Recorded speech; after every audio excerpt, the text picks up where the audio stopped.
Hello student, आप सभी को लीजेंड केमिस्ट्री क्लासेस के यूट्यूब चैनल में स्वागत है। स्टूडेंट, आज के इस वीडियो में हम लोग क्या करेंगे तो सॉलिड स्टेट का लेक्चर 6 डिस्कशन करेंगे, जिसमें से देखे थे कि लेक्चर 5 में हम लोग डिस्कस किए थे टाइप्स ऑफ वॉइड्स के बारे में, और साथ ही साथ यूनिट सेल का क्रिस्टल लैटिस जो होता है उसका हम लोग डेंसिटी निकालना सीखे थे। तो आज के इस लेक्चर 6 में हम लोग डिस्कस करेंगे तो केवल और केवल कंप्लीट जो डिस्कशन होगा वो किसके बारे में, तो पैकिंग इफिशियंसी के बारे में। तो क्या करेंगे हम लोग, पैकिंग इफिशियंसी का नॉर्मली जो कंसेप्ट है वो सीखेंगे। देन आफ्टर हम लोग different crystal lattice means different types of crystal lattice का क्या सीखेंगे, तो हम लोग पैकिंग इफिशियंसी निकालना सीखेंगे। और पैकिंग इफिशियंसी का नॉर्मली अगर देखा जाए तो कंसेप्ट क्या होता है, तो पैकिंग इफिशियंसी मींस कोई भी अगर क्या करते हैं, कोई भी अगर सॉलिड मींस 3 डायमेंशनल में अगर अरेंज करते हैं किसी पार्टिकल्स को या किसी सब्सटेंस को पैक्ड करते हैं, तो 2 टाइप्स ऑफ उसमें क्या होता है, स्पेस क्रिएट होते हैं। एक ऐसा स्पेस होता है जिसमें क्या होता है, तो कंस्टिट्यूएंट पार्टिकल्स के द्वारा स्पेस ऑक्युपाइड किया जाता है, और सेकेंड जो होता है वो क्या होता है, कंस्टिट्यूएंट पार्टिकल्स के द्वारा स्पेस ऑक्युपाइड नहीं किया जाता है। Means 2 types of space create होंगे, जिसमें से ऑब्जर्व करेंगे तो एक जो स्पेस होगा वो स्पेस क्या होगा, तो फ्री स्पेस होगा, और दूसरा क्या होगा, तो पैक्ड स्पेस होगा। तो आज के इस वीडियो में हम लोग सीखेंगे कि जो यूनिट सेल है, different types of unit cell है, उसका packing efficiency means constituent particles का जब अरेंजमेंट करते हैं तो कंस्टिट्यूएंट पार्टिकल्स कितना पार्ट को ऑक्युपाई करता है और कितने पार्ट को क्या करता है, तो फ्री स्पेस लेफ्ट कर देता है। तो इन दिस वीडियो हम लोग डिस्कस करेंगे पैकिंग इफिशियंसी।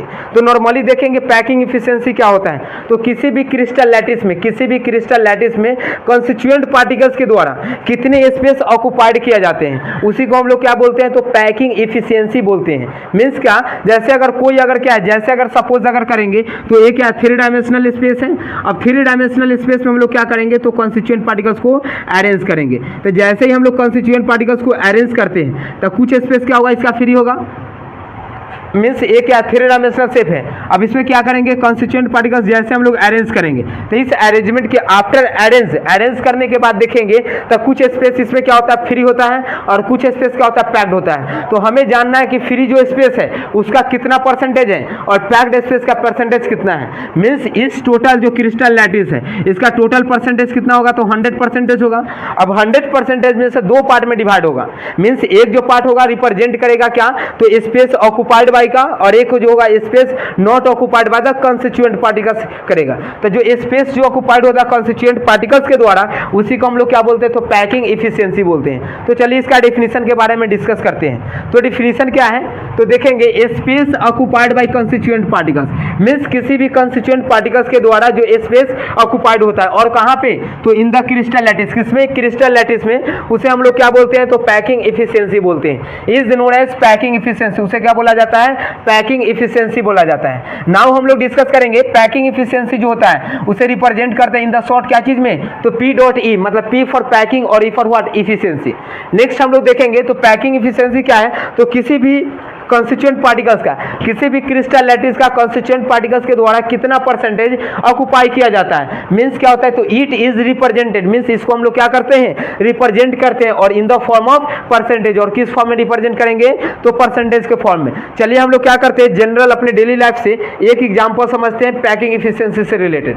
सपोज अगर हम लोग क्या करेंगे, बात करेंगे स्वीट्स का, मिठाई का, तो स्वीट्स को क्या करेंगे, जैसे हम लोग पैक करते हैं, तो पैकिंग करने के केस में क्या होता है, तो उसमें क्या होता है, कंस्टिट्यूएंट मींस दो नाइबोरिंग क्या होता है, मतलब स्वीट्स होता है, तो उसके बीच क्या होगा, फ्री स्पेस। मींस अगर क्या करेंगे, पैकिंग जब हम लोग करेंगे, समझ गया ना, तो यहाँ देखेंगे 1 लेयर में जैसे ही अरेंज करते हैं तो इसमें देखिएगा तो क्या होता है, फ्री स्पेस होता है। तो हमें जानना है कि मींस अगर स्वीट्स को अगर पैकिंग करते हैं तो उस पैकिंग में मतलब उस पैकेट में कितना स्पेस स्वीट्स के द्वारा ऑक्युपाई किया जाता है और कितना स्पेस क्या होता है, लेफ्ट हो जाता है। तो जो स्पेस ऑक्युपाई किया जाएगा that is what, packing efficiency, और जो स्पेस लेफ्ट हो जाएगा उसे क्या बोलेंगे, फ्री स्पेस और वॉइड स्पेस। तो नाउ हम लोग देखेंगे क्या होता है, तो पैकिंग इफिशियंसी का फार्मूला देखेंगे।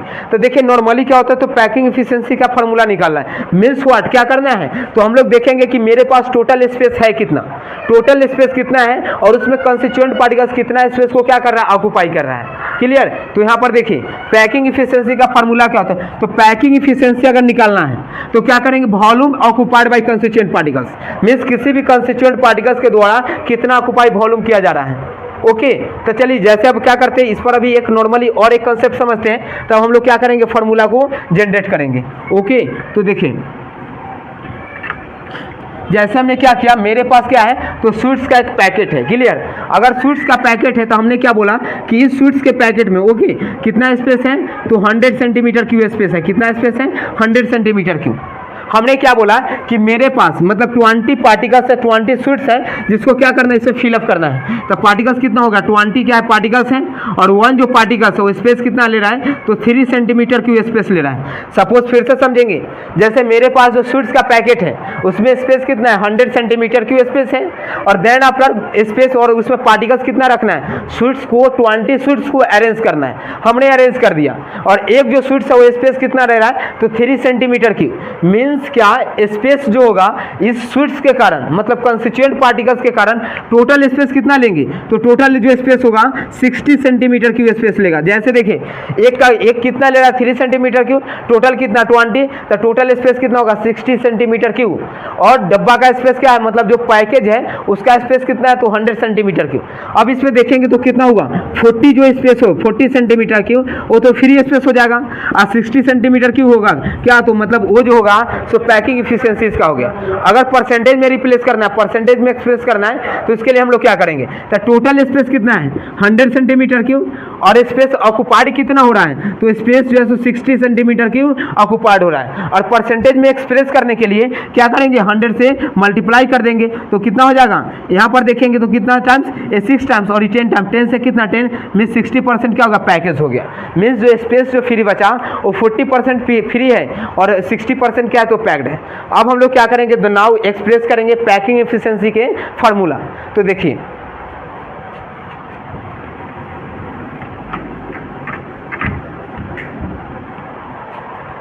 अब यहाँ देखेंगे, जैसे हमने क्या बोला पैकिंग इफिशिएंसी है, तो इसका फार्मूला के लिए क्या करेंगे, टोटल जो होगा समझ गए ना, यूनिट सेल का स्पेस जो होगा उसे हम लोग ले लेंगे, तो क्या volume of unit cell, means unit cell का हमने क्या ले लिया, वॉल्यूम ले लिया। नाउ क्या करेंगे, तो volume occupied by constituent particles, means उस यूनिट सेल में कंस्टिट्यूएंट पार्टिकल्स के द्वारा कितना वॉल्यूम ऑक्युपाइड किया जा रहा है, और साथ ही साथ क्या करेंगे, तो 100 से मल्टीप्लाई कर देंगे। अब नेक्स्ट देखेंगे तो पैकिंग इफिशिएंसी इक्वल क्या होता है, तो number of constituent particles into क्या होगा, तो वॉल्यूम। अब देखिए जैसे इसमें क्या बोला कि volume occupied by constituent particles, means constituent particles कितना वॉल्यूम ऑक्युपाइड करेगा, तो कैसे कैलकुलेट करेंगे, हम लोग क्या करेंगे, तो एक जो कंस्टिट्यूएंट पार्टिकल्स होगा उसके द्वारा कितना वॉल्यूम ऑक्युपाइड किया गया, और मेरे पास टोटल कितना, उसे मल्टीप्लाई कर देंगे तो टोटल स्पेस निकल जाएगा। तो हमने क्या किया, number of constituent particles into volume occupied by 1 constituent particles, means total number को ले लेंगे और एक नंबर के द्वारा कितना स्पेस ऑक्युपाइड होगा वो देखेंगे, और देन आफ्टर क्या करेंगे, वॉल्यूम ऑफ यूनिट सेल, और यूनिट सेल के वॉल्यूम से डिवाइड कर देंगे, और परसेंटेज कैलकुलेट करना मींस क्या, 100 से मल्टीप्लाई। तो नाउ देखिए अगर क्या है, जैसे यहां पर देखेंगे तो ये क्या है, volume number of constituent particles, तो नंबर ऑफ कंस्टिट्यूएंट पार्टिकल्स को ही क्या बोलते हैं, तो कोऑर्डिनेशन नंबर बोलते हैं, और कोऑर्डिनेशन नंबर का रिप्रेजेंटेशन क्या होता है, जेड होता है, क्लियर। अब यहाँ देखेंगे वॉल्यूम ऑफ 1 कंस्टिट्यूएंट पार्टिकल्स, अगर कंस्टिट्यूएंट पार्टिकल्स है तो उसका शेप के बारे में हम लोग जानते हैं कि उसका शेप क्या होता है, स्फेरिकल होता है, मींस कंस्टिट्यूएंट पार्टिकल्स का वॉल्यूम मींस क्या, तो स्फीयर का वॉल्यूम, और स्फीयर का वॉल्यूम कितना आता है, तो 4/3 पाई आर क्यू, क्या होगा वॉल्यूम 4/3 और क्या होगा पाई आर क्यूब, ओके। और नाउ क्या करेंगे, नीचे क्या है, तो volume of unit cell, unit cell का क्या लिखना है, वॉल्यूम। तो अगर सपोज हमने कर लिया कि यूनिट सेल का जो साइज है वो अगर ए है, अगर साइज का ए है तो उसका वॉल्यूम भी क्या हो जाएगा, ए क्यू हो जाएगा, क्या हो जाएगा, ए क्यू। और साथ ही साथ हम लोग क्या करेंगे, तो 100 से क्या कर देंगे मल्टीप्लाई, मीन्स पैकिंग इफिशिएंसी का फार्मूला क्या आ गया, तो पैकिंग इफिशिएंसी का फार्मूला ए ही हम लोग जनरेट कर लिए, क्या है, तो packing efficiency means packing fraction क्या होगा, तो जेड मतलब क्या, कोऑर्डिनेशन नंबर, साथ ही साथ 4/3 पाई आर क्यू इंटू क्या, ए क्यू और अपन 100, मीन्स अगर फिर इसे एक्सप्रेस करते तो क्या लिखेंगे, जेड लिखेंगे, साथ क्या लिखेंगे 4 लिखेंगे, और क्या पाई आर क्यू है, और इंटू क्या कर देंगे 100 अपॉन क्या हो जाएगा, तो ए क्यू, और साथ में क्या लिख देंगे, तो 3 लिख देंगे। ये क्या था, तो पैकिंग इफिशिएंसी का फार्मूला है। अब हम लोग क्या करेंगे, तो पैकिंग इफिशिएंसी कैलकुलेट करेंगे, तो जैसे डिफरेंट यूनिट सेल के बारे में, तो फर्स्ट जो हम लोग कैलकुलेट करेंगे वह SCC means simple center unit cell, second क्या करेंगे, तो BCC means body center unit cell, और लास्ट जो होगा तो FCC means face center unit cell. और एफसीसी का अगर कैलकुलेट कर लिए तो सेम पैकिंग इफिशिएंसी किसका होता है, तो सेम जो होता है वो किसका, सीसीपी मतलब क्लोज पैकिंग का होता है, क्यूबिक क्लोज पैकिंग का, और साथ ही साथ SCP means hexagonal close packing का। तो हम लोग क्या करेंगे, तीनों का पैकिंग इफिशिएंसी कैलकुलेट करेंगे। तो देखिए अगले हम लोग देखते हैं पैकिंग इफिशिएंसी एससीसी का। तो अब हम लोग क्या करेंगे, पैकिंग इफिशिएंसी कैलकुलेट करेंगे किसी भी यूनिट सेल का। जैसे यूनिट सेल की अगर बात होगा तो जैसे हम लोग फर्स्ट जो कैलकुलेट करेंगे वो कैलकुलेशन किसका होगा, तो simple center unit, simple unit cell का। तो देखिए अगर पैकिंग इफिशिएंसी अगर किसी भी यूनिट सेल का कैलकुलेट करना है तो हमें क्या क्या रिक्वायरमेंट होती है। तो देखिए जेड मतलब क्या होता है, coordination number means constituent particles उसमें कितना प्रेजेंट है। तो हमें अगर किसी भी अगर यूनिट सेल का पैकिंग इफिशिएंसी निकालना है तो मेरे पास क्या होना चाहिए, जेड का वैल्यू होना चाहिए। और देखेंगे तो क्या फोर्थ नंबर है पाई क्या 22/7 यूज कर देंगे। देन आफ्टर क्या होना चाहिए, आर हमें मालूम होना चाहिए। मीन्स अगर कंस्टिट्यूएंट पार्टिकल्स है तो उसका रेडियस क्या है, सो मालूम होना चाहिए। नेक्स्ट क्या है तो 3 और साथ में क्या ए क्यू, ए मतलब क्या होता है तो edge of unit cell. Means अगर यूनिट सेल है तो 3 चीज हमें अगर मालूम है तो हम लोग किसी भी यूनिट सेल का क्या कर सकते हैं, तो पैकिंग इफिशिएंसी कैलकुलेट कर सकते हैं। फर्स्ट वन क्या है तो Z means coordination number means number of constituent particles, means उस यूनिट सेल में कंस्टिट्यूएंट पार्टिकल्स कितने प्रेजेंट हैं। सेकंड देखेंगे तो क्या आर मीन्स क्या है तो रेडियस ऑफ यूनिट सेल, मतलब जो कंस्टिट्यूएंट जो पार्टिकल्स है उसका रेडियस क्या है, एटॉमिक रेडियस क्या है, अगर आर मालूम है तो हम लोग कैलकुलेट कर सकते हैं। और नेक्स्ट जो है सो क्या है, ए मीन्स क्या है edge of unit cell, means जिस यूनिट सेल में हम लोग उसको रख रहे हैं उस यूनिट सेल का एज क्या है, एज लेंथ क्या है वो हमें मालूम होना चाहिए। तो चलिए नाउ हम लोग क्या करते हैं, अब कैलकुलेट करेंगे सिंपल यूनिट सेल का। तो नॉर्मली देखेंगे तो सिंपल यूनिट सेल मीन्स क्या, ऐसे यूनिट सेल जिसमें कंस्टिट्यूएंट पार्टिकल्स उसके 8 कॉर्नर पे प्रेजेंट होगा।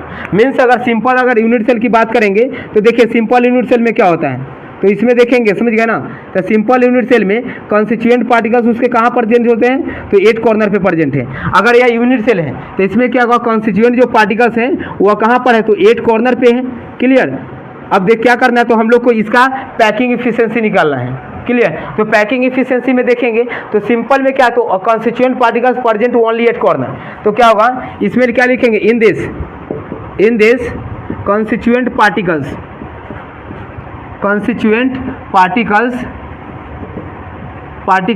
प्रेजेंट क्या होता है, प्रेजेंट होते हैं एट ओनली कॉर्नर, मतलब कहाँ पर होंगे, तो केवल और केवल कॉर्नर पे होंगे। मीन्स अगर इसमें जेड का वैल्यू निकालेंगे तो क्या होगा, कंस्टिट्यूएंट पार्टिकल्स का नंबर अगर निकालेंगे तो क्या होगा, 8 कॉर्नर पे प्रेजेंट होगा, 8 कॉर्नर पे, और 8 तो हो गया ना, और कॉर्नर पे पार्टिकल्स कितना होता है, तो 1/8 क्या होता है, पार्टिकल्स होता है।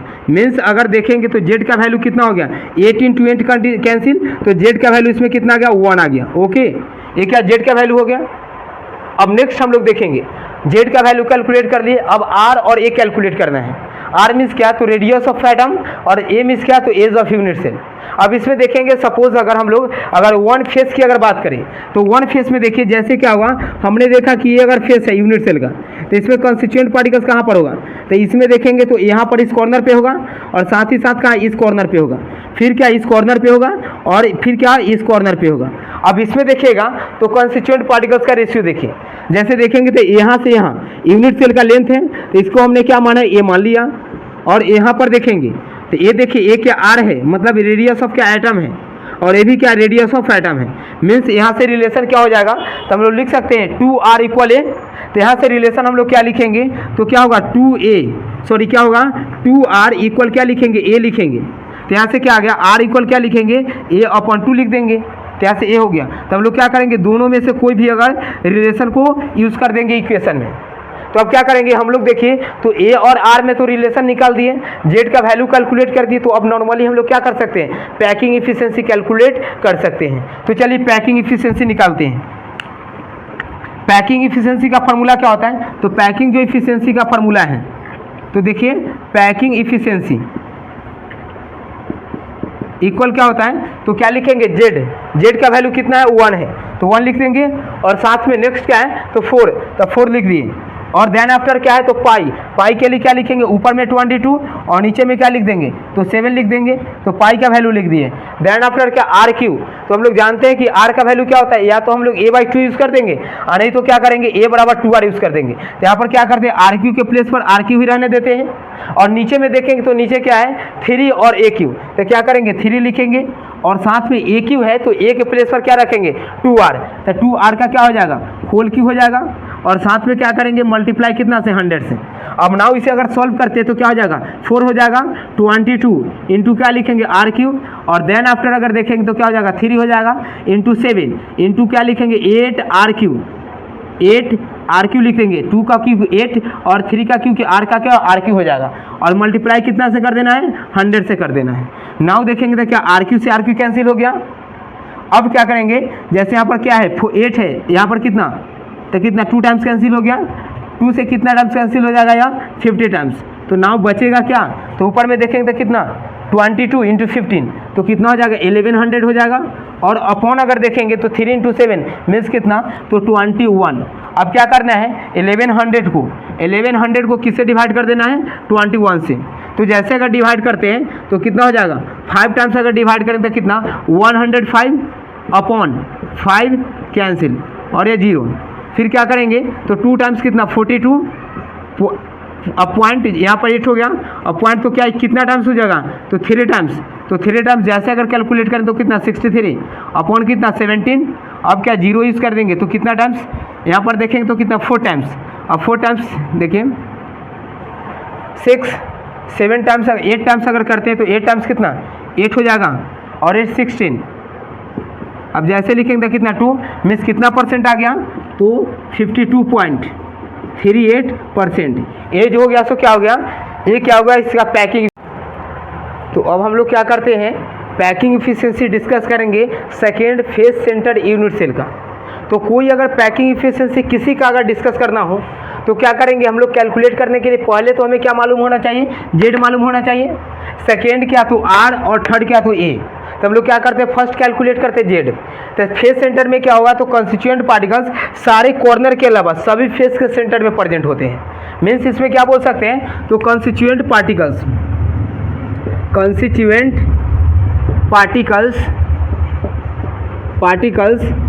प्रेजेंट क्या होता है प्रेजेंट कहाँ पे तो एट एवरी कॉर्नर सारे कॉर्नर पर होगा, एंड कहाँ पे तो and centre of each face means सभी फेस के क्या होगा तो सेंटर में प्रेजेंट होगा। क्लियर। अब इसमें अगर क्या करेंगे तो उसी मतलब कंस्टिट्यूएंट पार्टिकल्स के नंबर को ही क्या बोलते हैं जेड मीन्स कोऑर्डिनेशन नंबर बोलते हैं। तो जेड का वैल्यू क्या होगा तो इसमें देखेंगे तो 8 कॉर्नर पे प्रेजेंट होगा पार्टिकल्स 8 कॉर्नर पे, और क्या होगा तो 6 फेस के सेंटर में होगा। तो क्या लिखेंगे 6 फेस सेंटर में होगा, 6 फेस पे होगा। अब नाउ देखेंगे तो 8 इंटू क्या लिखेंगे कॉर्नर पर पार्टीशन कितना का होता है तो 1/8 पार्टिकल्स का होता है, और इसमें देखेंगे तो 6 और इंटू फेस पे कितना होता है तो 1/2 का। तो क्या करेंगे 1/2 से मल्टीप्लाई और ये क्या हो गया तो पार्टिकल्स हो गया पार्टिकल्स। ओके। अब यहाँ देखेंगे तो कैंसिल और ये कितना 3 टाइम्स मीन्स कितना हो गया 1 और 3 कितना 4 कंस्टिट्यूएंट पार्टिकल्स हो गया। तो 4 पार्टिकल्स मीन्स जेड का वैल्यू कितना हो गया तो 4 हो गया। क्लियर। अब नाउ हम लोग क्या करेंगे तो ए और आर निकालना है। तो अगर फिगर से समझते हैं तो क्या होगा इसमें देखेंगे तो सारे पार्टिकल्स जो होगा सभी फेस पे तो कॉर्नर पे होगा और साथ ही साथ हर फेस के सेंटर में मीन्स एक अगर कंस्टिट्यूएंट पार्टिकल्स यहाँ हो गया और अगला कहाँ होगा तो देखिए फर्स्ट जो होगा वो फेस के सेंटर में होगा और एक कहाँ होगा तो सभी कंस्टिट्यूएंट पार्टिकल्स जो होंगे तो सभी कहाँ तो कॉर्नर पे होंगे। अब इसमें देखेंगे तो हमने क्या किया एक फेस का ड्रॉ कर लिया। अब इस फेस में अगर ऑब्जर्व करेंगे तो ये जो सेल आपको दिख रहा है यूनिट सेल इसका साइज क्या है तो यूनिट सेल का एज जो है वह ए है। अगर यहाँ से यहाँ अगर ऑब्जर्व करेंगे तो ये जो कंस्टिट्यूएंट जो पार्टिकल्स है उसका रेडियस क्या हो गया आर हो गया। अब नीचे वाले कंस्टिट्यूएंट पार्टिकल्स का रेडियस क्या इसका भी रेडियस आर, और यहाँ देखेंगे तो सेंटर में देखिए एक आर इधर और एक आर क्या होगा इधर होगा। मीन्स देखिए इसमें अगर डिस्कस अगर करेंगे तो देखेंगे यहाँ से यहाँ का जो लेंथ हो गया कितना आर के इक्वल हो गया तो 4 आर के इक्वल, और यहाँ पे क्या एज लेंथ क्या ए है और यहाँ भी देखेंगे तो एज लेंथ क्या हो जाएगा ए होगा। मीन्स मालूम क्या चला सपोज अगर ए है ए क्या बी तो सी, अगर क्या करेंगे ए बी सी ट्रायंगल से अगर डिस्कस करते हैं तो क्या होगा from triangle A B C triangle में क्या होगा तो ए जो है सो क्या हाइपोटेनस हो गया, और ये क्या है यहाँ देखेंगे तो 90 डिग्री मीन्स इसके जस्ट अपोजिट कौन हाइपोटेनस, ये क्या ए बी हो गया और ये क्या बी सी। तो हम लोग यहाँ से लिख सकते हैं ए सी स्क्वायर क्या लिखेंगे ए बी स्क्वायर, तो क्या हो जाएगा ए बी स्क्वायर इक्वल क्या लिखेंगे तो ए सी स्क्वायर और प्लस क्या लिखेंगे बी सी स्क्वायर। अब यहाँ देखेंगे तो ए बी का देखिए ए बी का लेंथ कितना आर आर 2r और 2r सेंटर में था कितना 4r हो गया। तो क्या करेंगे 4r का होल स्क्वायर और यहाँ पे जो देखेंगे तो AC कितना है, तो AC मीन्स A, तो क्या करेंगे A स्क्वायर अपॉन BC कितना है, तो BC भी A है, तो क्या लिखेंगे A स्क्वायर। अब नाउ यहाँ देखेंगे तो क्या लिखेंगे 16R स्क्वायर इक्वल क्या हो जाएगा, तो A स्क्वायर कितना 2A स्क्वायर। अब 2 से 2 कैंसिल करेंगे तो कितना है 8 टाइम्स, मीन्स यहाँ से रिलेशन क्या हो गया, तो 8R स्क्वायर इक्वल क्या हो जाएगा A स्क्वायर। तो A का अगर वैल्यू कैलकुलेट करना है तो A का वैल्यू क्या हो जाएगा, तो A का जो वैल्यू होगा 2√2 और क्या लिखेंगे R लिखेंगे। तो यहाँ देखिए हमने क्या किया, तो Z का वैल्यू कैलकुलेट कर लिए, अब R और A में रिलेशन भी निकाल लिए। तो अब क्या करेंगे हम लोग, पैकिंग एफिशिएंसी कैलकुलेट करेंगे किसका, तो फेस सेंटर का। अब देखिए अगर इसका अगर पैकिंग एफिशिएंसी अगर निकालना है, क्लियर, तो पैकिंग एफिशिएंसी के लिए फर्स्ट हम लोग किसका वैल्यू पुट करेंगे, Z का वैल्यू यहाँ पे कितना है 4 है, तो क्या लिख देंगे 4 लिख देंगे। ओके, नाउ देखिए अब क्या करेंगे 4, तो इसके प्लेस पर कितना यूज़ कर देंगे 4 कर देंगे। देन आफ्टर देखिए, देन आफ्टर क्या पाई, तो पाई के लिए क्या करेंगे 22 और अपॉन में कितना, इसके लिए 7 हो जाएगा। नाउ क्या है, तो RQ। अब यहाँ से रिलेशन क्या हमें A के प्लेस पर यूज़ करना है, तो यहाँ पर क्या लिख देंगे RQ ही लिख देंगे। और देन आफ्टर देखिए क्या है, तो 3 है 3 और पाई का कितना 22 ऊपर और नीचे क्या 7। और देन आफ्टर क्या करना है, A का रिलेशन क्या है, तो A इक्वल 2√2R, तो A के प्लेस पर क्या लिखेंगे 2√2 और R का क्या कर देंगे होल क्यू कर देंगे। और देन आफ्टर मल्टीप्लाई कितना से, तो 100 से। ये हो गया। अब इसे सॉल्व करते हैं, जैसे ही सॉल्व करेंगे तो क्या हो जाएगा 4 × 4 हो जाएगा और क्या 22 इंटू कितना, तो RQ अपॉन क्या हो जाएगा, तो 3 × 7 और इंटू क्या लिखेंगे 2 का क्यू कितना हो जाएगा 8 और √2 का क्यू क्या हो जाएगा, तो 2√2। ओके, और देन आफ्टर क्या हो जाएगा RQ और इंटू क्या करेंगे, तो 100 करेंगे। देखिए अब क्या करना है, इसका कैलकुलेशन कर देना है, तो कैलकुलेशन हम लोग करते देखेंगे। देखिए जैसे क्या करेंगे, कितना टाइम्स 2 टाइम्स कैंसिल हो जाएगा और फिर देखेंगे तो इस 2 से कितना 2 टाइम्स और इस 2 से 2 क्या कैंसिल हो गया। नाउ अगर फिर देखेंगे तो अब क्या RQ से RQ क्या कैंसिल हो जाएगा और क्या बचेगा, यहाँ पर 22 है और यहाँ पे क्या 100, तो क्या लिखेंगे, यहाँ जो हम लोग लिखेंगे देखिए यहाँ पर कैलकुलेशन करते हैं। अब कैलकुलेशन करेंगे तो ऊपर कितना है 22 और 100, तो क्या लिखेंगे 22 100 लिखेंगे। और नाउ नीचे अगर देखेंगे तो कितना 3 × 7 है, तो क्या है 3 इंटू कितना 7 है, 3 इंटू क्या 7 हो गया। और देन आफ्टर क्या है √2, तो √2 का वैल्यू कितना होता है 1.414 होता है। अब इसे क्या कर देना है, सॉल्व कर देना है। तो जैसे ही सॉल्व करेंगे तो देखिए सॉल्व करते हैं, तो सॉल्व करने पर क्या होता है, जो आंसर जो होगा समझ गया वो कितना होता है, तो 74% होता है। तो इसको जैसे अगर कैलकुलेशन करते हैं तो कैलकुलेशन के आफ्टर क्या हो जाएगा 2200 हो जाएगा अपॉन क्या लिखेंगे 3 × 7 कितना 21, तो कितना 21 हो गया। और देन आफ्टर कितना हो गया 1.414। अब इसे जैसे ही सॉल्व करते हैं तो 74 क्या होता है परसेंट होता है, तो ये क्या आ गया पैकिंग इफिशिएंसी हो गया। ओके, तो अब हम लोग क्या करते हैं, पैकिंग इफिशिएंसी कैलकुलेट करेंगे बॉडी सेंटर यूनिट सेल का। तो पहले नॉर्मली तो हम लोग समझेंगे कि body center unit cell actually है क्या। तो बॉडी सेंटर में क्या होता है, तो कंस्टिट्यूएंट जो पार्टिकल्स होता है यूनिट सेल के 8 कॉर्नर पे प्रेजेंट होगा और देन आफ्टर एक जो होगा सो कंप्लीट यूनिट सेल है ना, तो उसके बॉडी में प्रेजेंट होगा। क्लियर। तो हम लोग अगर इसे अगर इमेजिन करेंगे तो देखिए इमेजिनेशन में क्या होता है, जैसे सपोज करना है एक क्या यूनिट सेल है, तो यूनिट सेल है तो कंस्टिट्यूएंट पार्टिकल्स हर कॉर्नर पे प्रेजेंट होगा और साथ ही साथ इसका जो एक बॉडी जो दिख रहा है अंदर में, इस बॉडी में क्या होगा, तो कंस्टिट्यूएंट पार्टिकल्स प्रेजेंट होगा। तो हमें क्या करना है, हमें तो अगर पैकिंग एफिशिएंसी निकालना है तो जेड का वैल्यू मालूम होना चाहिए, आर और ए अगर मालूम है तो क्या करेंगे पैकिंग एफिशिएंसी कैलकुलेट करेंगे। तो पहले हम लोग क्या करते हैं, जेड का वैल्यू कैलकुलेट करते हैं। तो क्या होता है इन दिस, इसमें क्या होगा, तो कंस्टिट्यूएंट जो पार्टिकल्स है, कंस्टिट्यूएंट पार्टिकल्स वो कहाँ पे प्रेजेंट है, तो कंस्टिट्यूएंट पार्टिकल्स आर प्रेजेंट कहाँ पे होता है, constituent particles are present at corner, at every corner. कहाँ पे होगा, तो एवरी कॉर्नर पे होगा। ओके, और देन आफ्टर क्या होगा, तो उसके कंस्टिट्यूएंट पार्टिकल्स होगा एवरी कॉर्नर के अलावा उस यूनिट सेल के बॉडी में होगा। And in the center of body, in the center of unit cell, means unit cell के कहाँ होगा, तो सेंटर में होगा। क्लियर।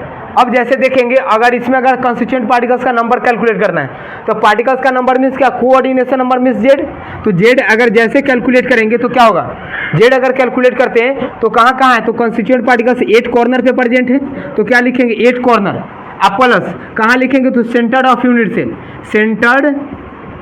सेंटर्ड ऑफ कहाँ होगा तो यूनिट सेल होगा, यूनिट सेल। ओके, अब नाउ नेक्स्ट क्या करते हैं तो क्या लिखेंगे 8 लिखेंगे इंटू 1 अपॉन कितना हो जाएगा 8, मीन्स 8 तो कॉर्नर हो गया और हर कॉर्नर पे पार्टीशन कितना होगा तो 1/8 का होता है। अब प्लस अगर कंप्लीट अगर बात करेंगे सेंटर में तो सेंटर में जो पार्टिकल जाएगा उसका क्या होगा 100% होगा, मीन्स पार्टिकल्स कंप्लीट एक पार्टिकल्स कहाँ होता है तो एक कंप्लीट पार्टिकल्स सेंटर में होगा। तो यहाँ पर कितना हुआ एक कंप्लीट हो गया और ये सारा क्या तो नंबर ऑफ पार्टिकल्स ही है, पार्टिकल्स। तो अब देखेंगे तो क्या हुआ 8 8 कैंसिल मतलब कितना 2 हो गया, तो क्या हुआ जेड का जो वैल्यू आ गया वो वैल्यू कितना हो गया 2 हो गया। तो हम लोग क्या किए जेड का वैल्यू तो कैलकुलेट कर लिए, अब कैलकुलेशन जो करना है वो आर और ए में देखना है। तो अगर सपोज अगर करते हैं तो देखिए इसमें जो होगा कंस्टिट्यूएंट पार्टिकल्स वो इस कॉर्नर पे होगा, इस कॉर्नर पे और साथ ही साथ यहाँ पे होगा। मीन्स हमें तो मालूम है कि ए क्या ए है और ए भी क्या ए है, तो ए अगर निकालेंगे तो क्या 90 डिग्री के केस में मतलब पाइथागोरस थ्योरम का यूज़ करके हम लोग ए लेंथ तो निकाल सकते हैं ना। तो हमने क्या किया इस लेंथ को कैलकुलेट कर रहे हैं, तो इस लेंथ को जैसे कैलकुलेट करेंगे तो ए स्क्वायर प्लस ए स्क्वायर कितना 2a स्क्वायर हो जाएगा। हमने क्या किया सपोज हमने मान लिया कि ये जो फिगर है समझ गया ना, इस फिगर में देखेंगे तो अपर हमने जो फेस दिखा रहे थे वो अपर फेस है। अब इस अपर फेस में देखेंगे तो इस यूनिट सेल के ए क्या लेंथ हो गया एज लेंथ हो गया, और नीचे ए भी अगर देखेंगे तो ए भी क्या है एज लेंथ है। मीन्स हमने जो फेस जो अभी इमेजिन किया था कि ये जो फेस आपको दिख रहा है वही फ्रंट फेस का हमने बना लिया। तो यहाँ पर देखिए ए जो आपका क्या होगा डायगोनल हो जाएगा, हमने माना ए है और ए क्या बी और क्या सी है। तो अगर ए बी सी के अकॉर्डिंग अगर पाइथागोरस थ्योरम का अप्लाई करते हैं तो क्या हो जाएगा हम लोग लिख सकते हैं यहाँ पे क्या लिखेंगे तो ए सी स्क्वायर इक्वल क्या लिखेंगे तो ए बी स्क्वायर प्लस क्या लिखेंगे बी सी स्क्वायर। अब यहाँ देखेंगे तो क्या हो जाएगा ए स्क्वायर हो जाएगा, आप प्लस क्या लिखेंगे ए स्क्वायर बराबर क्या लिखेंगे तो ए सी स्क्वायर। यहाँ से क्या हुआ ए सी स्क्वायर बराबर क्या हो जाएगा 2a स्क्वायर हो जाएगा। तो एक तो ये मालूम चल गया ना। अब नाउ हम लोग क्या करेंगे, हम लोग को अभी तो नहीं ना मालूम चला है, यहाँ पर हमने क्या लिखा ए सी स्क्वायर का वैल्यू निकाल लिया 2a स्क्वायर निकाल लिया। अब थोड़ा इमेजिन कीजिए जैसे अगर ए जो लेंथ है एक ए लेंथ हो गया और साथ ही साथ एक लेंथ ए होगा और अंदर में देखेंगे तो डायगोनली ऐसे तो होगा ना, मतलब इसमें देखेंगे तो एक पार्टिकल से यहाँ पे है एक पार्टिकल से यहाँ पे और एक पार्टिकल कंप्लीट कहाँ होगा सेंटर्ड में होगा। मीन्स ये जो रेड जो मार्कर हम लोग यूज़ कर रहे हैं अगर ये अगर डायगोनली रखेंगे तो इसके हाफ जो होगा मतलब फ्रंट में होगा एक कॉर्नर एक पार्टिकल्स, इस बैक में एक पार्टिकल्स होगा और साथ ही साथ एक सेंटर में होगा। मीन्स ये जो मार्कर है इसका लेंथ कितना, तो हमने क्या माना यहाँ पर देखेंगे ए क्या है तो ए है बी और ए क्या है सी है। मीन्स ए बी और सी माने हैं, क्लियर। तो ए हो गया और ए क्या बी हो गया और ए क्या सी है।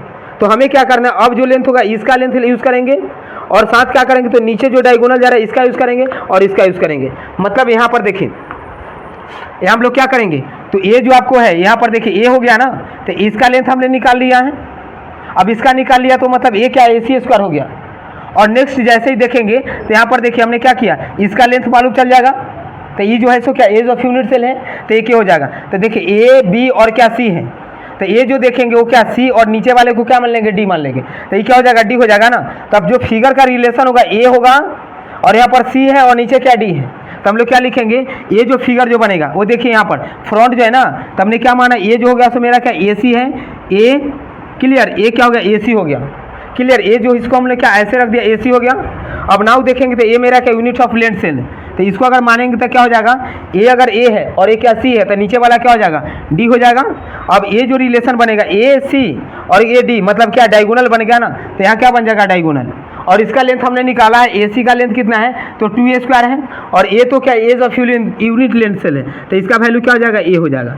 मीन्स हमें इसका वैल्यू निकालना है और इसका देखेंगे तो ए सी स्क्वायर का वैल्यू हम निकाले थे कितना 2a स्क्वायर निकाले थे। तब देखिए अब बनाते हैं हम लोग सॉल्व करते हैं। तो जैसे अगर सॉल्व करेंगे तो क्या लिखेंगे हम लोग यहाँ से ए सी स्क्वायर, देखिए इस फिगर के लिए अगर सॉल्व करेंगे तो लिखेंगे क्या ए डी स्क्वायर बराबर क्या लिखेंगे, देखिए ए डी स्क्वायर इक्वल क्या लिखेंगे तो क्या होगा ए सी स्क्वायर आप प्लस क्या लिखेंगे तो सी डी स्क्वायर लिखेंगे। अब नाउ देखेंगे तो ए डी स्क्वायर का हमें लेंथ से मालूम करना है, तो ए डी स्क्वायर में अगर देखेंगे तो ए क्या है ए डी ए है ए वाला ए और नीचे क्या डी है, तो इसमें देखेंगे तो एक कॉन्स्टिट्यूएंट पार्टिकल से यहाँ तो आर हो गया, नीचे कॉन्स्टिट्यूएंट पार्टिकल से आर, अब बीच में जो सेंटर में होगा वो कितना होगा, 2r होगा कि नहीं होगा। तो यहाँ जो देखेंगे मतलब यहाँ देखिए एक जो पार्टिकल्स यहाँ पे है तो इसका लेंथ क्या r ले लेंगे और यहाँ पर पार्टिकल्स उसका लेंथ क्या r हो जाएगा। अब बीच में एक सेंटर में होगा जिसका कितना हो गया 2r हो गया, मतलब ए क्या r है और ए भी r, और यहाँ देखेंगे तो r प्लस r, मतलब AD का जो लेंथ होगा क्या यूज़ करेंगे 4r का क्या यूज़ करेंगे होल स्क्वायर।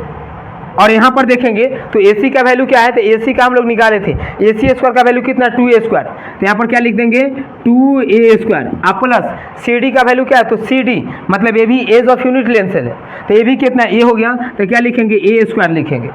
तब यहाँ से क्या आ जाएगा, तो क्या लिखेंगे 4r स्क्वायर इक्वल लिखेंगे कितना, तो 3a स्क्वायर लिखेंगे, 3a स्क्वायर। नाउ देखिए अगर इसे सॉल्व करते हैं तो हम लोग क्या लिखेंगे 4 का स्क्वायर सॉरी कितना हो जाएगा 16, तो 16r स्क्वायर का वैल्यू कितना हो गया 3a स्क्वायर। अगर इसे देखेंगे तो लिखेंगे a स्क्वायर इक्वल लिखेंगे 16r square, 16r square upon क्या हो जाएगा 3 हो जाएगा। तो a का वैल्यू क्या लिखेंगे, a का जो वैल्यू होगा समझ गया ना, वो लिखेंगे कितना, तो रूट अंडर कितना 16r स्क्वायर। यहाँ देखिए इधर लिखते हैं हम लोग, इधर देखेंगे तो क्या लिखेंगे a का जो वैल्यू होगा क्या लिखेंगे, तो इधर रूट अंडर करेंगे, तो रूट जैसे यूज़ करेंगे तो कितना 16 का कितना हो जाएगा 4 हो जाएगा, और r स्क्वायर का क्या हो जाएगा, तो r हो जाएगा 4r अपॉन में क्या यूज़ करेंगे, तो रूट अंडर 3 यूज़ कर देंगे। मीन्स यहाँ पर रिलेशन क्या आ गया, तो रिलेशन a बराबर क्या हो गया, तो 4r बाई रूट अंडर 3 हो गया। अब नाउ हम लोग क्या करते हैं, तो अब हम लोग पैकिंग इफिशिएंसी कैलकुलेट करते हैं, क्यों, क्योंकि हमें जेड भी मालूम चल गया, ए और आर में रिलेशन भी निकल गया। तो अब क्या होता है पैकिंग इफिशिएंसी अगर निकालना चाहेंगे, क्लियर, तो पैकिंग इफिशिएंसी जो निकालेंगे उसका फार्मूला क्या होता है, तो जेड है, तो जेड का वैल्यू कितना आया है 2 आया है, तो क्या लिखेंगे 2 लिखेंगे। अब नाउ क्या है, तो यहाँ पर देखेंगे 4, तो क्या लिख देंगे 4 लिख देंगे, इनटू क्या है पाई, तो पाई के प्लेस पर क्या लिखेंगे 22 अपॉन में 7, और नाउ क्या आर क्यू, तो आर क्यू के प्लेस पर देखिए रिलेशन क्या है ए के प्लेस पर यूज़ करना है, तो आर क्यू का क्या लिखेंगे आर क्यू ही लिख देंगे। और नाउ नीचे देखेंगे समझ गया ना, तो नीचे में क्या 3 है, 3 तो इसके लिए लिख दिए, और 22/7 तो 22 का तो ऊपर और 7 नीचे, और देन आफ्टर देखेंगे तो क्या ए क्यू, तो ए के प्लेस पर क्या लिखेंगे, तो 4/3 रूट अंडर 3r, तो ए के प्लेस पर लिखेंगे 4/रूट अंडर 3 इंटू क्या कर देंगे r, और इसका पावर कितना कर देना है, तो 3 पावर कर देना है, मल्टीप्लाई कितना कर देंगे 100। अब नॉर्मली अगर इसे सॉल्व करते तो देखिए हमने क्या लिखा, ऊपर में 2 है इंटू क्या 4 हो गया, इंटू क्या लिखेंगे 22, और इंटू क्या लिखेंगे आर क्यू, अपॉन में अगर देखेंगे तो अपॉन में कितना हो जाएगा 3 होगा, इंटू क्या लिखेंगे 7, अगर 4 का क्यू करेंगे तो कितना हो जाएगा 64 हो जाएगा, आर का क्यू कितना लिखेंगे आर क्यू लिखेंगे, ओके। और यहाँ पर जो है वो रूट अंडर 3 का क्यू, तो क्या हो जाएगा 3, और रूट अंडर क्या लिखेंगे 3 लिखेंगे, इंटू क्या लिखेंगे 100 लिखेंगे। अब देखिए ये तो कैलकुलेशन हो गया ना, अब जो नीचे जो है उसको क्या ऊपर आ जाएगा, तो क्या लिखेंगे रूट अंडर, यहाँ क्या लिखेंगे 3 रूट अंडर 3 यहाँ पर लिख दिए। अब इसे सॉल्व कर देना है, तो देखिए सॉल्व में हम लोग क्या करते हैं, तो देखेंगे यहाँ देखिएगा तो क्या करेंगे 4 से कितना टाइम से कट जाएगा 16 टाइम्स, क्लियर। और इसको अगर कैंसिल करेंगे तो कितना, फिर कितना 8 टाइम्स कैंसिल हो गया, 8 टाइम्स क्या कैंसिल हो गया। नाउ अगर देखेंगे तो ये कितना 11 टाइम्स, और ये कितना हो जाएगा तो 4 टाइम्स, अगर इस 4 से अगर कैंसिल करेंगे तो कितना हो जाएगा 25 टाइम्स, क्लियर। और नाउ अब नेक्स्ट देखेंगे तो आर क्यू से क्या आर क्यू कैंसिल हो गया, अब क्या हो गया, तो यहाँ पर 3 है और यहाँ पर 3 तो कैंसिल हो गया ना, तब ऊपर में क्या बचा, तो 11 है और क्या रूट अंडर 3 और इंटू कितना 25, तो देखेंगे ऊपर में अगर लिखेंगे तो कितना हो जाएगा 11 लिखेंगे, रूट अंडर कितना लिखेंगे, तो रूट अंडर 3 और इंटू क्या लिखेगा, तो इंटू हम लोग लिखेंगे 25, इंटू क्या हो गया 25, अपॉन में देखेंगे तो कितना है 7 है, और यहाँ पर क्या लिख देंगे 7। नाउ अगर कैलकुलेट करते हैं तो देखिए इसको अगर मल्टीप्लाई करेंगे तो कितना हो जाएगा 200 कितना हो जाएगा, तो 75 हो जाएगा, और देन आफ्टर क्या लिखेंगे रूट अंडर 3 लिखेंगे, और अपॉन में कितना हो जाएगा, तो 7 हो जाएगा, क्लियर। अब इसे जैसे अगर सॉल्व करते हैं तब लोग क्या करेंगे रूट अंडर 3 का वैल्यू पुट करेंगे, तो रूट अंडर 3 का वैल्यू कितना होता है, तो 1.716 होता है। अब इसे सॉल्व कर लेना है, तो लास्ट में क्या होगा आंसर जो आएगा समझ गया ना, वो कितना होगा, कैलकुलेशन करने के बाद लास्ट जो रिजल्ट आता है वो कितना होता है, तो 68% होता है, ओके।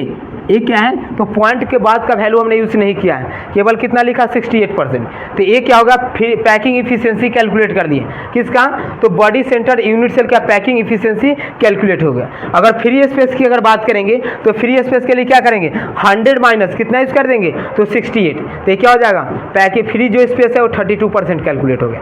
तो ये क्या था, पैकिंग इफिशियंसी तीनों यूनिट सेल का हमने क्या किया, कैलकुलेट कर दिया। तो देखिए